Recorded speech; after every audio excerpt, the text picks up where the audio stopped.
Live from South Victory, this is WFAA News. Thank you for joining us here on Facebook and YouTube. We normally on WFAA have a newscast at 6, but due to college football, it has been preempted. So for the next few minutes, we hope to keep you up to date on a big story that so many of you are talking about right now. A woman was shot and killed in her home by a Fort Worth police officer around 2 this morning. Now, we know a lot of you have questions, and we'd like to hear those. You can leave them in the comments below, and we'll try to get as many of them answered as we can. This happened on the south side of Fort Worth on East Allen Avenue. That is where WFAA's Eric Alvarez is live to talk us through what happened here. Eric, I know a lot of people still gathered at this home behind you. Yeah, pretty big turnout. A lot of people want to know exactly what happened here early this morning. It happened here at this home on East Allen and Mississippi. Right now you can see friends and loved ones are here at the residence supporting one another, trying to make sense of this terrible tragedy. Now, neighbors say 28-year-old Tatiana Jefferson lived here with her 8-year-old nephew around 2:30 this morning, and neighbors saw the door open and the lights on. He called a non-emergency line asking police to come see if neighbors were okay. We're about to show you what happened next. This is the body cam footage provided by Fort Worth Police in its entirety.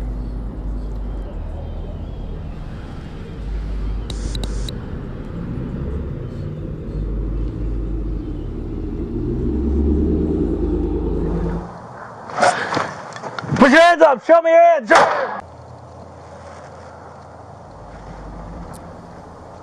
Now, in that video, you never hear the police officer identify himself. He simply goes through a gate into the backyard, then sees a figure in the window, and then in a span of about 3 seconds, you saw it there, he shouts the orders, put your hands up, show me your hands, show me your hands, and almost immediately after, that deadly shot rings out. Now, Fort Worth police have not identified that officer, but describe him as a white man who has been with the department since April of last year. Now, remember, this all started with a call from for a welfare check from a neighbor who says police were supposed to come to make sure Jefferson was okay, not to put her in harm's way. I explained on the call that there wasn't any violence going on, any type of arguments going on. It was simply a concern for my neighbor. I'm still kind of broken and shocked. They tell me I shouldn't feel bad, but I feel bad because had I not called the police department, she would probably still be alive today. So I do feel a little weight on me for that, making that call.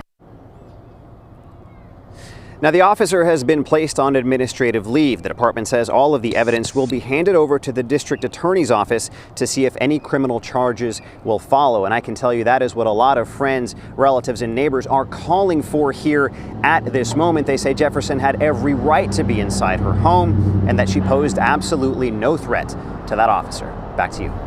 Eric, a lot of people who are watching this right now on Facebook are expressing how sad this is. I'm sure you've been hearing that from neighbors. But I also want to get back to the man who called to report this wellness check. Again, a non-emergency number.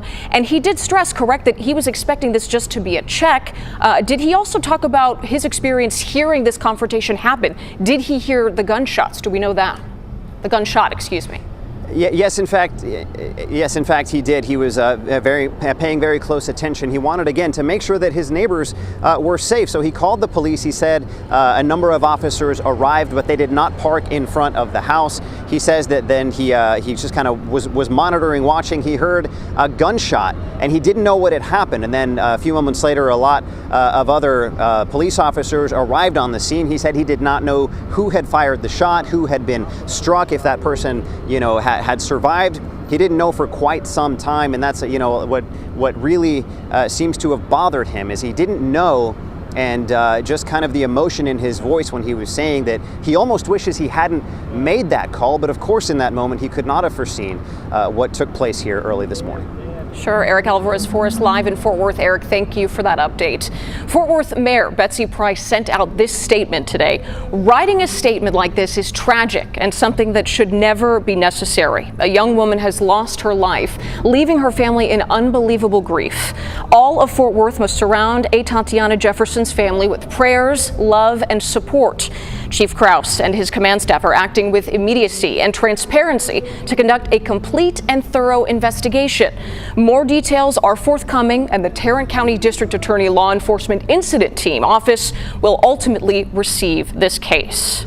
Now, we are already starting to see community members react to this shooting, and to say that they are angry would definitely be an understatement. It's sad enough that our young men are being killed.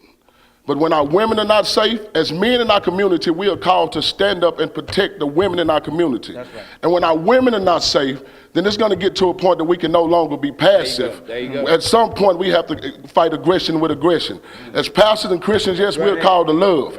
We're called to forgive. But we're not called to be fools. That's right. And it's time out for you continue to kill the people in our neighborhood and expect us to be passive. So again, I'm with Bishop Kirkland. When I first got involved with this is what I said. What bothers me with us as a community is 2 or 3 weeks we'll be upset, we'll be angry, and then we'll go on with life. But what we're finding out, if we stop for 2 or 3 weeks, 2 or 3 weeks later, somebody else may be killed. So we got to stand up as a community and let them know that we're sick and tired of our young ladies being killed. We're sick and tired of our sons being killed. And the thing with this, you can't say she had a gun in her hand. It don't matter if she did, because in all actuality, if the Castle Doctrine could have stood in the Amber trial, then it could have stood in this one. She had the right to protect herself if she's in her own house. And if you are outside of my house, walking outside of my window, and there is a gun in my house, as a person that has property and is a rightful property owner, I have a right to protect myself. So I want to find out how you're going to twist this one, how you're going to turn this one to try and make it seem as though it's justified for you killing this lady in her house. And the next thing I would like to say to Chief Krause, Mayor Betsy Price, and all the city officials, we're not asking for a suspension. And I'm saying as a community, we're not asking for a suspension. We're asking for termination. We're not going to allow you to tell us he got suspended for 30 days and we applaud you and say, job well done. This person, whoever it is, male or female, does not need to be on the streets. Because if that was me and I killed somebody that was in their own house, me knowing from dealing with the system, y'all gonna put me in prison and put me in there for a long time. So we cannot allow this woman to do this or this man to do this, keep their job, and then not label them as what they are, and that is a murderer. That's right. So again, we're calling on our communities to understand, and I'm with Bishop. No, we're not here to sell our people out. No, we're gonna fight hand, feet, tooth and nail for our communities. Because in all actuality, I think this is what people miss. We just like y'all. That's it. I don't care how many tables we go sit at. If they catch me at the wrong time in the wrong place, it could be Pastor Rodney McIntosh that get killed, just like they done this woman. Now, at this point, I want to bring Kevin Reese into the conversation. He's been hearing from neighbors and also those faith leaders in the community we just heard from.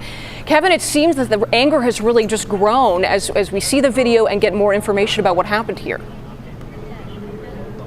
And it continues to grow with the relative silence from the Fort Worth Police Department. That's what's bothering folks the most right now. I want to give you a vantage point where we are right at this moment. We are at the side of the house. This is where the officers approached, walked along the side of this, which is actually one of the nicer houses in this neighborhood, walked through that fence into the backyard, and that's where that single shot was fired. What bothers the neighbors right now, and you're going to hear from more of them in a moment, is there are no police here right now. They have released a portion of that body cam video. They've released one photo of a gun inside that house after the fact. They've had a written press release, but that is it at this point. No news conference has been called.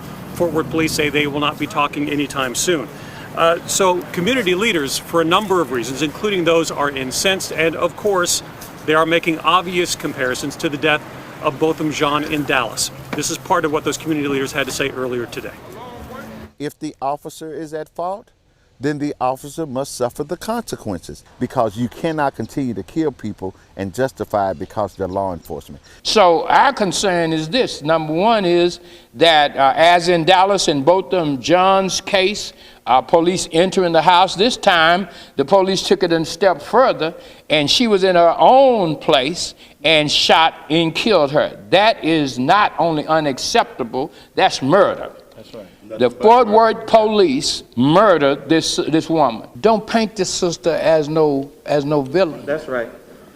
If you do that, if you paint this sister as a villain, this city gonna have hell to pay. Don't paint the sister as no villain. They're the ones who murdered.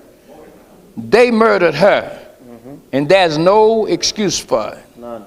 That's it. I call on the police department to be totally transparent, starting immediately, to not hide anything, to not withhold anything from the community of Fort Worth. We're tired of this, and it's going to stop. And we're sick and tired of being sick and tired, and we're going to keep on talking about this until justice happens. We're crying out to the Lord. Our only recourse at this point is for God Almighty to hear our cry and come see about us. And so, yes, community leaders have spoken out already today. We do expect more reaction here as the night goes on. But again, according to what the neighbors have told us, those officers approached with no lights, no sirens, parked around the corner and walked up to the house in the dark. So people want more answers. They want more words from the Fort Worth Police Department right now that they are not getting. And we'll continue to ask those questions as the night goes on and as this investigation gets underway. Marie, back to you. Kevin in Fort Worth for us. Kevin Reese, thank you so much. And it's true, like he said, we're hearing from so many of you in these comments right here, asking about procedure, asking about police response. What is normal when someone is walking up to a house? Does the type of phone call, as it was called in on this non-emergency number, make a difference here? Those are the questions we're asking. We're looking for that from not only Fort Worth Police, but other law enforcement experts. We're working to bring you that tonight. And as we continue our coverage both online and on air at WFAA.com and after the game this evening, we'll continue to follow this, and the latest information will be always shared online first. We appreciate you being with us here. Continue to leave us your feedback in the comments below.